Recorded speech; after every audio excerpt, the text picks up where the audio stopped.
Welcome to 13 Minutes of Gig News in 13 minutes or less. Lyft and Uber earnings this week came out. Let's talk about that real quick. Uber reporting 500 million up. But if you look at that, it's like the first quarter that they actually have been profitable in their 13-year existence. But if you look deeply into that, you'll find that a lot of that is just investment money. It's not actually made on the Rideshare or Uber Eats or any of the platform portions. It's actually made on investments and things that they do outside of the day-to-day business operations. But they do have some traction going. They have the highest ride count they have ever had, 2.1 billion rides, up 500 million, like I said.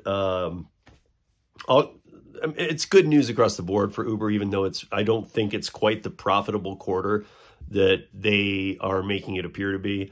You know, like all the headline news, a lot of it, if you read into it, you know, not every news is fake, guys, but if you read into it, you'll see what I mean. If you deep dive this a little more, you'll see that Uber is saying they made a profit and there's no stopping them. And that's what they say all the time, or that they're going to be profitable. But are they profitable in the rideshare portion? Not really. They're actually profitable from other ways and other means. And even that profitability, you know, is that how real is that is a very deep dive. But again, it's moving the right direction. And at the same time this is happening, if you guys aren't aware, on, I believe it was Wednesday, if not, it was Thursday. Maybe it was Thursday. Maybe it was Thursday. Lyft reported their earnings, and Lyft reported earnings at the end of trading. And I'll give you a summary of what the reporting said, but I'll do it in an interesting way. After hours trading of Lyft, and it was Wednesday, it was the 8th. So after hours trading of Lyft shares. So after hours trading, usually, for those that don't know, you have other exchanges that open around the globe and other things. And after hours usually isn't super active unless something is just in the toilet. But 30% sell-off or 30% price drop in after hours trading after their value was released, which brought them down to, I think, $16 and some odd change. And then Friday, 34% loss of value on the stock. Lyft's trajectory right now is bankruptcy. I don't know what they have going for them. I see that they're doing a couple things like Instacart is, like, you know, teaming up with Snap to get supplemental nutrition programs, assistance programs to low-income families, and EBT and stuff like that. And that's great. I mean, I'm glad those services are available. However, you know, can Lyft be sustainable if they're just giving out free rides? They're not a nonprofit. I mean, they are a nonprofit, but they're not a nonprofit. They don't make profits, but they're not a nonprofit. I should make that clear. So Uber's kind of, I think Gary and I were talking about this. I think that Uber's just kind of sitting on the sidelines a little bit waiting. You know, they're just kind of like, let Lyft fade, and then we'll just go about rideshare business, and that might actually put us in the profit. And to be honest, that might be true. It is not what any of us should want, though. Even if you're not in rideshare, this should matter to you, because like in the delivery space, there's a lot more options. There's things that pop up locally. There's other things going on. In the grocery space, same thing. But in the rideshare, there's Uber and there's Lyft. I mean, around the world, yes, there's other ones too. But let's focus on the United States here right now. And yes, there's Uber and Lyft. And if Lyft were to fall, you have a monopoly. And at that point, you know, the legislation could even become tougher. So let's all pay attention to that. There was a study done on the New York City Uber Lyft drivers from 2019 to now, since the driver minimum fee went into place. And the study is now out. It was done by the University of California, Los Angeles Labor Center. and they did over 5 million trips. 5 million city trips were taken into account to make this study, to get this study's results. And what they found was that drivers, or the Uber and Lyft, since this got put into place, are making more off every fare, and the drivers are making less than they were prior to the minimum pay. So it's exactly what I've told you guys. You got a bunch of people down here that maybe they don't even want to work the platforms. They do it part-time and they're just not accepting anything, and they earn so poorly that now the people who were great earners have to offset that and balance it back out. So it makes it so that what I've always referred to as where the floor and the ceiling meet. Because this new floor payment, when you have something like that, you're going to bring down the ceiling of potential earnings. There's no way to not do that. You can't do that. You can't supplement $5 an hour with the people, or without taking it from the people making 50 plus and get them all to 22, 26.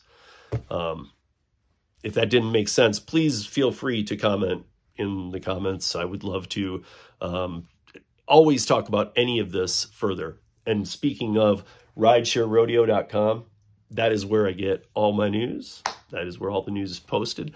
We will be celebrating 6 years next month.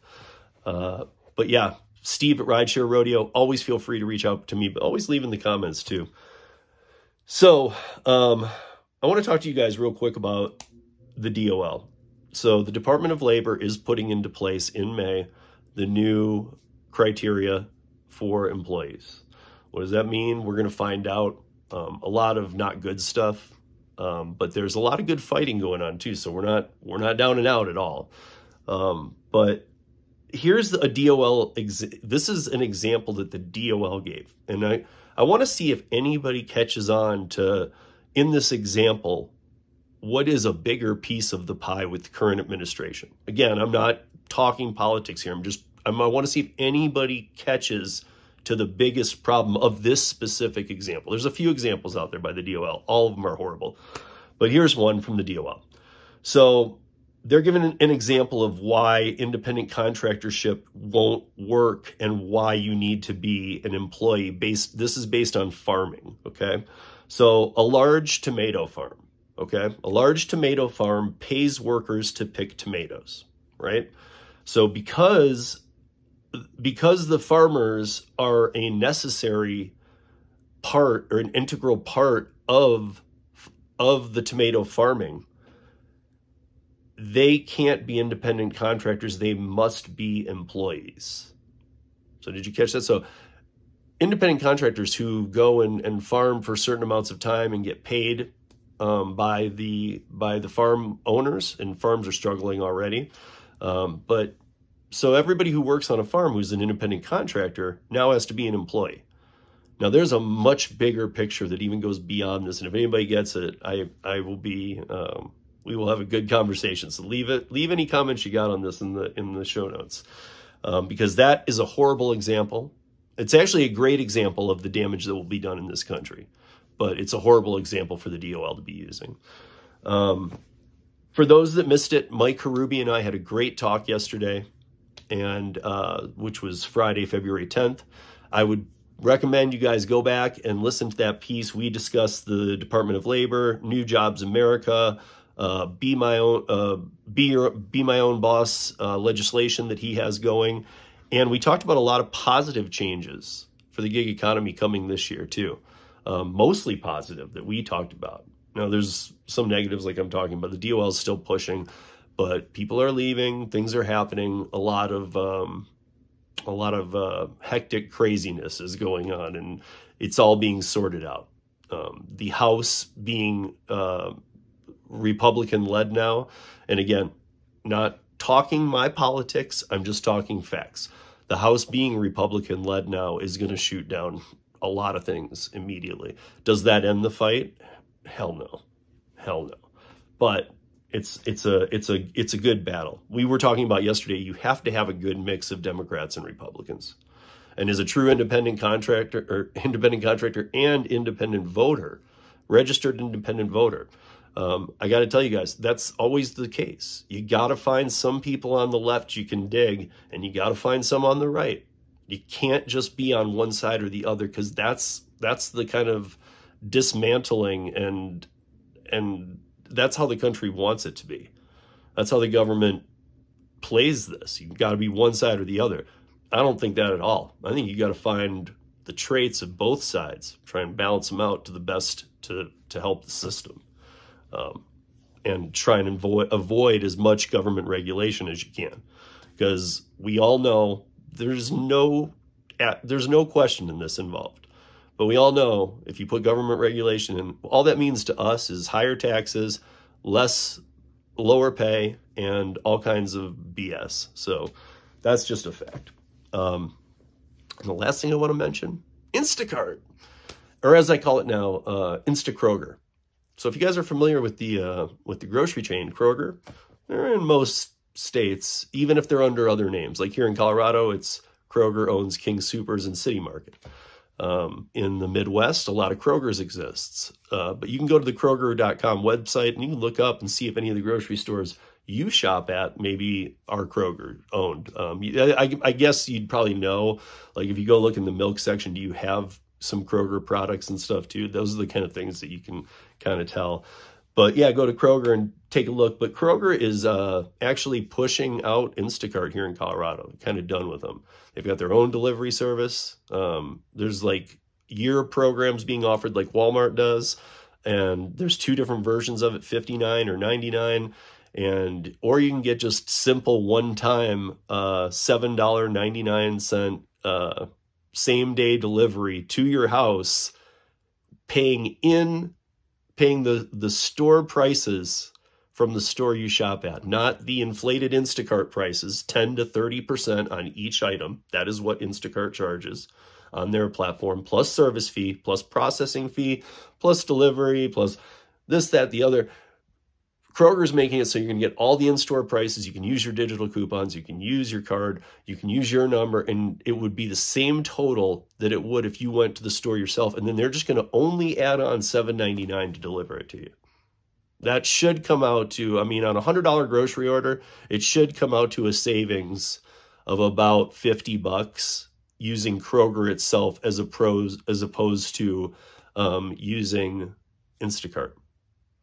So that said, that's 13 minutes of news in 13 minutes or less. See you back here next week. Peace.